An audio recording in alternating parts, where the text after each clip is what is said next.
오늘 제목을 다 같이 한번 읽어볼까요? 하나님 안에서 부모의 신앙적 책임입니다. 굉장히 부담스러운 내용이시죠. 저도 그렇습니다. 제가 처음으로 예수를 믿게 되었고, 물론 저희 누나가 믿었지만, 그 첫 때의 목사가 되었습니다. 굉장히 쉽지 않은 길이었고, 저희 아이들을 키우면서, 저도 어릴 때 제대로 신앙생활을 하지 않았기 때문에 아이들을 어떻게 키울지 잘 몰랐죠. 목사였지만 그렇습니다. 호진이가 이번에 군대를 가게 되었고, 제 기도 제목은 그렇습니다. 하나님, 호진이가 군대에서 하나님을 더 찾는 사람이 되게 해주세요. 그랬습니다. 군대를 보내는 부모의 마음은 다 같지만 저는 그 아이가 그 자리에 서기를 바랬어요. 호진이가 처음에 자기가 부사단 백마로 갈 때는 자기 나름대로 편한 자리를 찾으러 간 겁니다. 운전병이 되었고, 훈련을 받고 나서 그가 자대를 배치를 받았는데 자기의 생각과 다른 힘든 부대 육사단 초론으로 배치를 받게 되었습니다. 굉장히 실망스러웠죠. 자기 생각과 다른 길로 가게 되었습니다. 제가 그 아이에게 카톡을 보냈습니다. 하나님께서 너에게 분명한 계획과 뜻이 있을 거야. 그래서 어쨌든 간에 그 다음 주에 이 아이가 이제 사단본부 운전병으로 배치를 받았는데, 어떤 부대에 배치를 받은 게 중요한 게 아니고, 항상 전화를 할 때마다 제 아내가 했던 얘기는 너 주일 예배 드리는 했습니다. 짜증나죠? 군대 갔는데 아이 입장에서는. 네, 아이가 전화가 왔습니다. 엄마한테. 엄마, 어떤 군종민이 저를 찾아왔어요. 그래서 너 혹시 드럼 칠 생각 없니? 우리 함께. 뭐 기뻐하세요, 이렇게? 그 아이 입장에는 굉장히 좀 당황스러운 얘기였죠. 군종민이 상병이었다고 합니다. 그래서 거절할 수 없어서 그냥 얼버무리면서 갔는데 엄마에게 이야기를 했습니다. 엄마는 네가 알아서 결정해 라고 얘기했죠. 또 한 주, 2주가 흘러서 이번에 하사가 찾아와서 그러답니다. 주일학교 교사가 할 생각 없는데. 보세요. 토요일날 예배를 드리더라고요.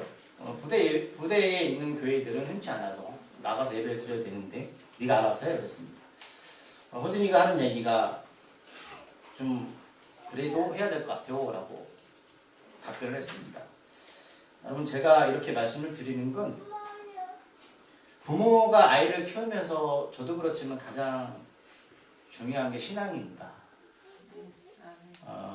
우리 아이들 아직 자라면서 인생이 뭔지 모를 거예요. 앞으로 많은 어려움들이 있을 겁니다. 그래서 제가 호진이가 어떤 길을 갈지 모르겠어요. 신앙생활 잘할지 못할지 모르겠지만 제가 할 수 있는 방법은 기도밖에 없다고 여러분들에게 말씀드리는 겁니다.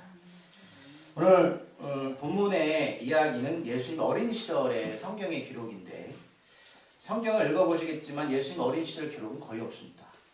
유일하게 기록된 것은 마태복음 2장과 오늘 누가복음 2장에만 기록되어 있고, 그나마 더 자세하게 기록된 내용은 누가복음 2장입니다. 우리가 상식적으로 어떤 의인이 뛰어난 사람이 이렇게 이야기를 구술할 때 대부분 그 위인전에 보면 어린 시절의 과정을 상세하게 기록합니다. 이유는 이렇게 이 사람이 훌륭하게 된 건 어릴 때부터 역경과 고난을 겪어서 이렇게 되었다라는 걸 드라마 같은 이야기 해줘야 돼요. 그래야지 듣는 사람들이 감동을 받겠죠. 그런데 이상하게 성경은 예수님의 어린 시절을 기록하고 있지는 않습니다. 하나님의 관점은 예수님의 어린 시절은 별로 관심이 없다는 것이죠. 그러니까 아이를 굉장히 실망이 되죠. 왜일까라는 겁니다. 이유는 이렇습니다. 자, 예수님이 공생의 시작은 30살 때부터 시작되었습니다. 이유는 구약의 율법에 대제사장의 역할을 하려면 30살이 되어야 됩니다. 그러면 예수님이 대제사장이냐? 그렇진 않습니다. 물론 엄마 마리아가 레인이었고 레인 계열에서 대제사장이 나오는데 예수님 어린 양 역할을 감당하셔야 됩니다. 세상의 모든 죄를 지시고 죽어야 되죠.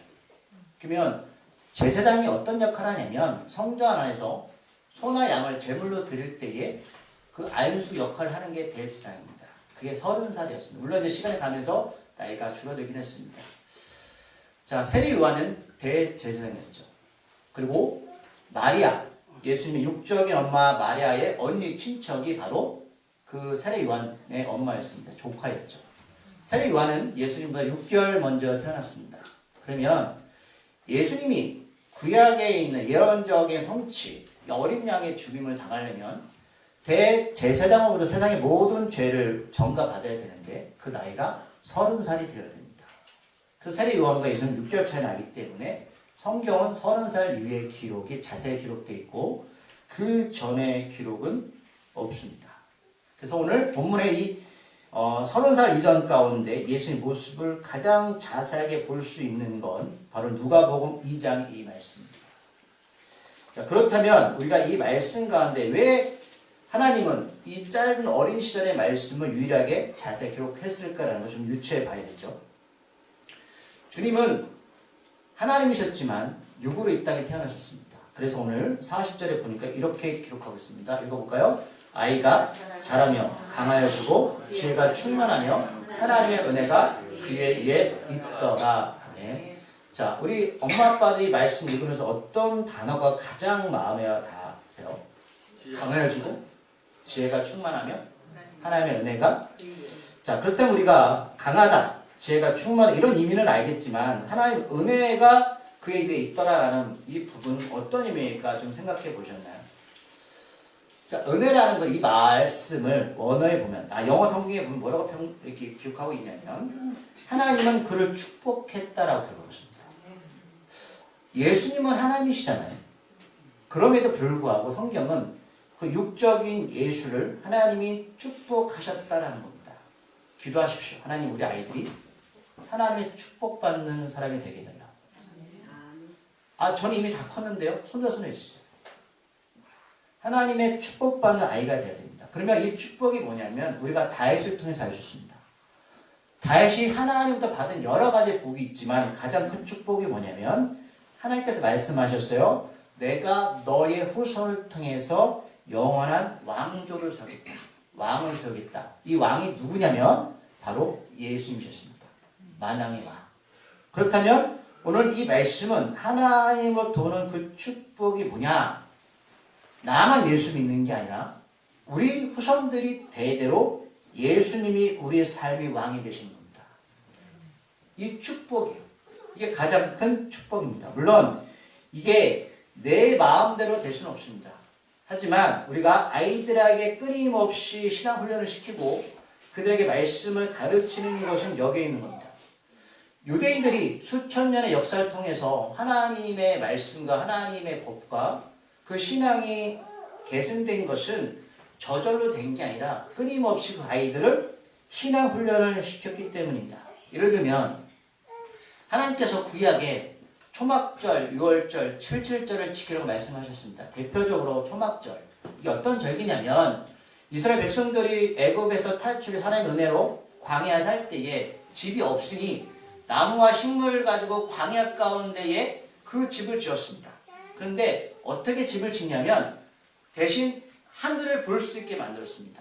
왜 하늘을 볼 수 있게 만들었을까요? 하나님을 바라보는 거잖아요. 그래서 밤에 별들을 바라보게 합니다. 아브라함에게 주신 약속, 내가 너에게 후손들에게 저 하늘의 별처럼 그 후손들을 창대하게 하리라. 물론 예수님을 통한 구원자를 말합니다. 그래서 지금도 유대인들은 초막들이 되면 여러분 광야가 없죠. 외국 사람 어떻게 합니까? 자기 정원에 또는 땅에 텐트를 치고 텐트에 구멍을 뚫습니다. 그리고 조상들이 한 것처럼 자녀와 같이 하늘의 별들을 바라보면서 하나님을 이야기해주고 하나님이 누구신지를 그들에게 가르칩니다. 그러니까 그들 유대인들의 신앙이 그렇게 저절로 흘러간 게 아니라 그 부모의 세대들이 하나님을 가르쳤습니다. 그리고 지금도 여전히 가르칩니다. 자, 그렇기 때문에 오늘 이 40절의 하나님의 은혜, 하나님의 축복은 우리에게 큰 메시지를 남겨주는 건데 오늘 41절 말씀을 읽어볼까요? 그의 부모가 해마다 6월절이 되면 예루살렘으로 가더니 아멘. 자, 예수님의 육적인 아빠 요셉과 육적인 엄마 마리아는 6월절이 다가오니까 그 주님을 데리고 예루살렘 성전으로 예배 드리러 올라갑니다. 이것 또한 구약에 있는 말씀이었죠. 절기를 지키라. 우리는 너무나 쉽게 이 말씀을 찾아보지만 이 유월절은 어린 양 예수를 지친 것 구원의 역사를 말씀하는데 보통 예수님의 고향 나사렛에서 예루살렘으로 올라가려면 3, 4일 정도 걸립니다. 그러면 나사렛보다 더 먼 거리에 부모들은 얼마나 걸릴까요? 그 아이와 같이 이 먼 거리를 걸어서 수고를 하면서 올라옵니다. 그러면 아이들이 그러죠. 12살 정도 되면 자기가 스스로 엄마 아빠 우리 유월절이 되었으니 저 먼 거리를 걸어가서 하나님께 예배 드려요 라는 아이가 있습니까? 주일 되면 아이들이 일어나서 엄마 하나님의 말씀이 너무 갈급해요. 찬양 부르고 싶어요. 이 아침에 예배당에 가요 라는 아이들이 몇 명이나 있을까요? 우리 아이들도 그러지 않아요. 그러면 이 3, 4일의 거리를 엄마 아빠가 주님을 손잡고 가는 건 누구의 수고입니까? 부모의 수고죠. 아이들은 아직 그 거리를 걸어갈 수가 없어요. 만약 3, 4일 걸려서 예배 드리러 간다면 가시겠어요? 이런 수고를 누가 해야 됩니까? 부모가 해야 되죠. 부모가 해야 됩니다. 그러면 이 요셉과 마리아 누구한테 이것을 또 배웠을까요? 그 부모죠. 부모의 부모입니다. 그럼 왜 이렇게 할까? 첫째, 하나님의 명령입니다. 아이들아, 하나님 명령하셨어. 말씀하셔서 우리는 그렇게 해야 돼. 두 번째는 부모 입장에서는 성전에 데려가는 것은 하나님 은혜, 축복의 사람이 되기를 바랬습니다. 이런 마음 없을까요? 내 아이를 3, 4일에 걸쳐서 걸어가면서 성전에 드릴 때에 그냥 무조건 예배 드려 끝나는 게 아니죠. 하나님 우리 아이를 축복해 주세요. 두 가지입니다. 하나님 명령입니다. 우리 아이를 축복해 주세요. 오늘 성경에 보니까 절교의 관례를 따라 올라가는데 그 나이가 예수님이 12살이 되었습니다. 왜 12살이 되었을까? 왜 이때 갔을까? 궁금하셨죠? 궁금하셔야 돼요. 자, 유대인들은 성년식을 대부분 13세기에 치릅니다. 지금도 마찬가지고 성년식이 뭐죠? 어른이 됐다는 거잖아요. 하지만 이 유대인들이 말하는 어른이 됐다는 것은 몸이 어른이 됐다는 것을 말하는 게 아니라 이 아이가 하나님과 관계에서 이제 성년이 됐다는 것을 말합니다. 그래서 이 성년식을 지금도 1년을 준비합니다. 제가 말씀드린 적이 있어요. 유대인들은 장가, 시집가기 전에 남자들이 1년 동안 일을 하지 않습니다. 1년 동안 뭐랄까? 백생활하면서 말씀 공부합니다. 이 사람이 하나님의 말씀으로 바로 서지 않으면 한 가정의 아버지가 될 수 없습니다. 자, 이렇게 1년 동안 성년식을 준비하면서 뭘 가르치냐면, 자, 내가 누구고 이 세상에 나온 이유가 무엇이고 내가 앞으로 무엇을 해야 하는가라는 걸 가르칩니다. 이 답을 찾으셨어요? 나는 누구고 이 세상에서 내가 나온 이유는 뭐고 무엇을 해야 하는지를 고민하고 그 답을 찾습니다. 그리고 스스로가 성인으로서 이제 나의 모든 것들은 내가 책임집니다. 부모의 곁을 떠나서 이것을 고백하는 거예요. 이게 바로 성년식입니다. 아직도 어른이 되는데 불구하고 나는 누구고 이 세상에 나온 내가 무엇을 해야 되고 하는 것들을 찾지 못했다면 죄송하지만 아직 성년이 되지 못한 거예요. 이것들을 1년 동안 하는 거예요. 성숙한 가치관들 인식해 줍니다. 그리고 부모들은 13세까지 교육을 마치고 성인식 이후에 전혀 아이들에게 관여하지 않습니다. 우리하고 좀 다르죠. 30살이 돼도 관여하고 40살이 돼도 관여합니다. 그러면 부모들은 누구한테 이 아이들을 맡긴 겁니까? 하나님입니다. 네가 책임져. 하나님께 너희들을 인도할 거야. 그래서 42절을 보면 주님이 12살 되었을 때 이 절기를 따라 올라가는데, 자, 이 얼마나 아름다운 신앙의 전통입니까? 그렇죠? 저는 이 말씀을 보면서 어릴 때부터 이 부모의 손을 잡고 예배당에 나오는 축복이 얼마나 아름다운지 모르겠습니다. 우리 아이들 정말 감사한 생각하셔야 돼요. 나이를 더 먹으면 할아버지 할머니가 되어서 뭐 하실 거예요? 손녀 선녀와 함께 예배를 드리고 그들에게 성경을 가르치는 이러면 인생이 마지막이 되셔야 돼요. 내가 살아온 인생, 하나님과 함께 했던 일들을 아이들에게 가르쳐야 돼요. 저는 기도합니다. 여러분, 마지막 숨이 끊기고 장례식 때에 여러분들이 평생 보았던 성경책을 영정사진 앞에 놓기를 소망합니다. 깨끗하면 안 되겠죠. 우리 할머니, 할아버지가 끊임없이 성경을 보고 말씀을 보고 기록했던 일들, 그 기도 제목을 가지고 우리를 위해서 기도했던 일들, 그럼 그게 유산이에요. 유산이에요. 자, 이제 예루살렘에서 절기와 성년식을 치르게 되는데, 그런데 예수님은 말씀해 보니까 다시 나사렛 고향으로 가지 않고 예루살렘에 머무는데 43절에 보면, 후반절에 보면 이해할 수 없는 문장이 나옵니다. 그 부모는 이를 알지 못했다. 아동 학대하는 거죠. 44절 보니까 얼마나 알지 못했냐면 한나절을, 하루를 더 갔는데도 불구하고 알지를 못해요. 잠시도 아니고 하루나 더 갔습니다. 자, 요셉과 마리아는 도대체 뭘 한 거죠? 여러분 이 말씀 읽으면서 이해하셨어요? 아, 관심이 없구나 자식한테. 그건가요? 자, 우리가 이렇게 하루 동안 이 부모들이 알지 못한 건 주님한테 관심이 없는 게 아니라, 말씀드렸지만 걸어서 며칠 걸어서 예루살렘 왔죠. 그렇죠? 그런데 그 거리가 한 2, 3일, 3, 4일 돼요. 그런데 생각해 보세요. 이 먼 거리를 올 때 아이들이 오는 게 쉬워요? 없죠. 어른들은 잘 올 수 있어요. 물론 돈 있는 사람들은 나귀를 탈 수 있어요. 그런데 혼자 오는 게 아니라 아이들, 더 먼 거리에서는 뭐 여자아이 있고 남자아이 있잖아요. 그러면 옛날에는 짐승도 많았죠.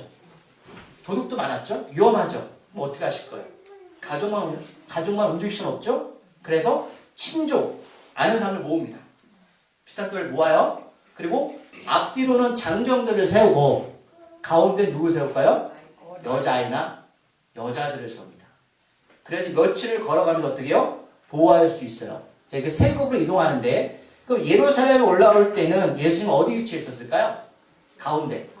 보호를 받는 그 위치에 있었을 거예요. 그런데 지금 예루살렘에서는 뭐 했다고요? 성년식을 치렀죠. 그러면 이제는 돌아올 때는 예수님은 어디 위치에 있었을까요? 이제는 앞이나 뒤에 있었을 가능성이 굉장히 커요. 그렇기 때문에 하루길을 걸어오면서도 요셉과 마리아는 예수님이 어디 있는지를 알지 못했어요. 아, 앞뒤 어딘가에 있겠지라고 생각했던 거예요. 그래서 오늘 말씀해 보니까 친족과 아는 자들에게 왜 찾았을까요? 너 혹시 예수를 아니까 예수를 본 사람 없어? 이렇게 묻는 거예요. 이제 그림이 그려지시죠? 묻는 거예요. 예수는 이제 성년식을 치르고 나왔어요. 그래서 보호받는 자에서 누구를 보호해주는 역할로 된 거예요. 10세 전까지는 이 유대인들은 엄마가 모든 양육을 맡아서 합니다. 엄마들이. 그러나 성년식을 치르고 나면 이제는 아버지가 그 양육을 맡는데 혹독하게 합니다. 혹독하게. 제 말씀을 찾아볼게요. 그래서 이 아버지들의 양육 방식이 혹독하기 때문에 오늘 신명기 8장 5절 6절 말씀 이해가 되십니다. 신명기 8장 5절 6절 말씀 껴놓으시고요. 신명기 8장 5절 6절 말씀 274쪽 274쪽 신명기 8장 5절 6절 말씀 읽으셨나요? 자, 읽어볼게요. 너는 사람이 그 아들을 징계함같이 네 하나님 여호와께서 너를 징계하시는 줄 마음에 생각하고 네 하나님 여호와의 명령을 지켜 그의 길을 따르며 그를 경외할지라. 아멘. 어른이 됐다는 건 아버지의 징계를 받을 위치가 됐다는 거예요. 그렇기 때문에 하나님께 말씀하시는 거예요. 내 하나님 여호와께서 너를 징계하시는 줄 마음에 생각해라. 그 기준이 보다 너는 어른이 되었다. 그렇기 때문에 네 하나님 여호와의 명령을 지켜 그의 길을 따라가며 그를 경외할지라. 우리가 여전히 하나님의 길을 따라가지 못하고 하나님을 경외하지 않는다는 것은 뭐다? 아이입니다. 아이예요. 잘하지 못한 거예요. 그거는 신명기 말씀을 유대인들은 이해했어요. 어린이 기준이보다 하나님의 징계를 감당할 수 있다는 거예요. 이 역할을 아버지가 하는데 오늘 신명기는 우리들에게 육적인 아버지 역할을 영적인 아버지가 우리에게 하신다는 겁니다. 왜? 우리를 성장시키기 위해서라는 거예요. 그렇기 때문에 이제 성년식을 치르고 나면 사람들은 주님을 소년이 아니라 이제 가족들을 보호할 어른의 대상으로 삼습니다. 어른이에요. 그러면 당연히 중간 그룹에서 벗어나서 어떻게 앞뒤에 갔겠죠. 그래서 다시 요셉과 마리아는 주님을 찾으면서 46절에 보니까 사흘 길을 되돌아가서 예루살렘으로 돌아갑니다. 그런데 46절 말씀을 읽어볼게요. 사흘 후에 성전에서 만난즉 그가 선생들 중에 앉으사 그들에게 듣기도 하시며 묻기도 하시니. 이 짧은 문장 안에서 우리는 뭘 또 배울 수 있냐면, 자, 부모가 아이들 어떻게 신앙교육을 시킬까라는 건데, 자, 성전에 갔더니 지금 성년식을 바로 치렀던 예수님이 뭐하고 있냐면 말씀을 가르치는 랍비들하고 말씀을 나누는데 일방적으로 듣는 게 아니라 앉으셔서 그들에게 듣기도 하시고 묻기도 하십니다. 합으로 타는 거예요. 이거 어려우시죠? 뭘 알아야 대답을 하잖아요. 우리는 지금까지 어떤 신앙만 했죠? 듣는 신앙만 했어요. 그거 아니에요. 우리에게 말씀하시는 거예요. 양육이 뭐냐? 네 입술로 말해. 네가 어떤 생각인지를 말해. 같이 계속 대화하시면서 말씀을 토론합니다. 이때 육적인 엄마가 이렇게 말씀하시잖아요. 육적인 마리아가 전형적인, 자, 아빠 나는 내가 안 보여서 걱정했어. 너 엄마 아빠의 마음을 몰라? 너 태어나게 이렇게 말씀 토론하고 있니? 이렇게 묻고 있어요 지금. 왜? 47절에서 듣고 나서 그 지하 대답을 놀랍게 여기면서 부모가 놀라면서 아이에게 묻잖아요. 그렇죠? 마지막 절 뭐라 말씀하고 있죠? 어짜요 우리에게 이렇게 하느냐? 보라 내 아버지와 내가 근심하여 너를 찾았노라. 여전히 이 요셉과 마리아는 주님을 성년식을 치렀음에도 자기 울타리 안에서 키우려고 걱정했죠. 그랬더니 49절에서 말씀 읽어볼게요. 예수님이 엉뚱한 대답하죠. 시작. 예수께서 이르시되 어째요 나를 찾으셨나이까? 내가 내 아버지 집에 있어야 될 줄을 알지 못하셨나이까? 하니, 여기서 있어야 될 줄의 영어는 must be입니다. 반드시 나는 아버지 집에 있어야 됩니다. 우리 아이들이 어디 있어야 되는지 아시겠죠? 예수님과 함께 해야 됩니다. must be, 반드시 아버지와 함께 있어야 됩니다. 엄마 아빠의 걱정을 예수님 지금 영적으로 대답하시는 거예요. 엄마 아빠 걱정하지 마세요. 나는 바로 하나님과 함께 있습니다. 하지만 부모들은 이 주님의 말씀을 여전히 깨닫지 못하고 있습니다. 그럼 우리는 예수님을 정말 구원자를 믿으면서 저 또한 마찬가지지만 우리들의 삶에 함께 하심을 신뢰하고 예수님이 자녀를 키울 것을 믿으십니까? 이걸 묻고 계신 거예요. 그러니까 말씀을 깨닫는다는 여기에 있는 거예요. 우리 아이는 예수님 곁에 있어야 됩니다. 그리고 나서 부모님들과 다시 나사렛으로 내려가시는데, 자, 마지막 절 제가 정리하면서, 자, 51절 말씀 읽고 나서 51절 같이 읽을게요. 예수께서 함께 내려가사 나사렛에 이르러 순종하여 반드시 받으시더라. 그 어머니는 이 모든 말을 마음에 드냐. 먼저 여기까지 읽을게요. 예수께서 함께 이제 나사렛 내려가시죠.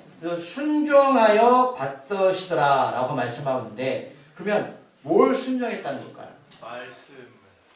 말씀이죠. 그러나 보세요. 오늘 예수님의 12살 때 이 기록이 끝나고 예수님이 30살 될 때까지 기록이 없습니다. 그러면 18년의 기록은 없는 거죠. 그럼 성경학자들은 이 중간에 육적인 아빠 요셉이 죽었던 것으로 추측을 합니다. 이 유대인들은 아빠가 목수면 아들도 목수죠. 주님은 육적으로 맏아들입니다. 그럼 맏아들은 뭐 해야 돼요? 몫을 내서 가족들을 먹여 살려야 되고, 그 다음에 동생들 있죠. 동생들을 챙겨야 됩니다. 우리가 순종이라고 말하면 교회에서 기도하고 여기만 생각하는데 그렇지가 않아요. 지금 예수님의 순종이 뭐냐면 삶에 충실한 겁니다. 신앙은 바로 삶이에요. 예수님은 죽은 자도 살리시고 오병의 기적도 행하셨던 분이에요. 그런데 굳이 그가 육체적인 노동을 하실 필요 있습니까? 그가 하나님인데? 그가 기도하면 다 받잖아요. 그러나 예수님은 자기가 땀을 흘리면서 어머니를 동행하고 동생들을 살폈습니다. 우리가 단적으로 알 수 있는 예수님 십자가 죽으실 때 자기가 사랑하는 사도 요한에게 마리아 엄마를 맡겼습니다. 그래서 사도 요한이 가장 오래 살잖아요. 그러니까 예수님은 우리가 생각하는 것처럼 하나님이니까 일도 안 하고 기도만 하고, 하나님이니까 뭐 교회 봉사만 하고, 이게 아니라 삶에 충실하면서 18년 동안의 땀을 흘리면서 가족들을 보살폈습니다. 이것을 성경은 우리에게 뭐라고 말씀한다고요? 순종이라고 말씀합니다. 그런데 뒤에 보면 그 어머니는 이 모든 말을 마음에 두니라 라고 말씀하고 있는데, 그래서 말이라는 것은 원어에 보면 일, 어떤 일이냐, 하나님의 일을 말씀합니다. 그렇다면 주님은 18년 동안 목수를 하면서 그저 세상적인 일로 해서 내 가족들, 어머니만 모시고 먹여 살린 게 아니라 하나님의 일과 연관시키며 사셨다는 거예요. 이게 다른 거예요. 우리가 말하는 순종이라는 것은 무조건 교회 와서 살고 무조건 헌신 봉사가 아니라 내 삶을 통해서 하나님의 일을 해 나가는 겁니다. 우리 아이들의 그거를 가르치는 거예요. 네가 왜 일을 해야 되고, 왜 공부해야 되고, 왜 신앙생활 해야 되니? 하나님과 동떨어진 삶이 아니라 하나님과 연관된 삶, 그게 순종이었습니다. 이것을 마리아는 하나님 일을 생각하면서 마음에 뒀다라고 하는데, 마음을 영어 성경에 보니까 생각했다라는 겁니다. 이게 부모 역할이에요. 우리 아이들을 키우면서 우리 아이들이 세상 일을 할 때, 먹고 살아야 되잖아요. 일을 할 때 열심히 돈 벌어 부자 돼 성공해, 이게 아니라 그 일을 통해서 하나님의 일을 생각하고 연관시키는 사람, 그게 바로 부모입니다. 그게 부모예요. 연봉 많이 준다, 그럼 그게 중요한 게 아니야. 이렇게 주님도 18년을 그렇게 사시다가 십자가에 죽으셨습니다. 이걸 아시는 거예요? 그래서 마지막 절 보겠습니다. 52절 말씀. 예수는 지와 키가 자라며 하나님과 사람에게 더욱 사랑스러워 가시구나. 네. 저는 이 마리아의 성격을 볼 수 있어요. 항상 하나님을 생각했던 여인이었다. 그리고 이 예수를 키우면서 육적으로 지와 키가 자라가며 그것을 생각하면서 하나님에게 사랑받는, 사람들에게 사랑받는 사람으로 키워갔던 사람이었어요. 그렇고 하나님은 육적으로 영적으로 자라는 어른이 되는 것을 좋아하십니다. 제가 말씀을 정리하면서 좀 가슴 아픈 얘기지만 제가 어떤 기사가 나와서 한번 여러분들 나누고 싶어서 좀 정리하려고 합니다.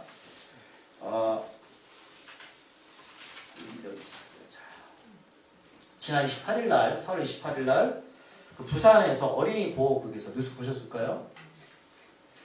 그 지게차로 1.5톤 되는 원통형 화물을 내리다가 화물이 떨어져서 굴러서 지나가는 아이를 쳤습니다.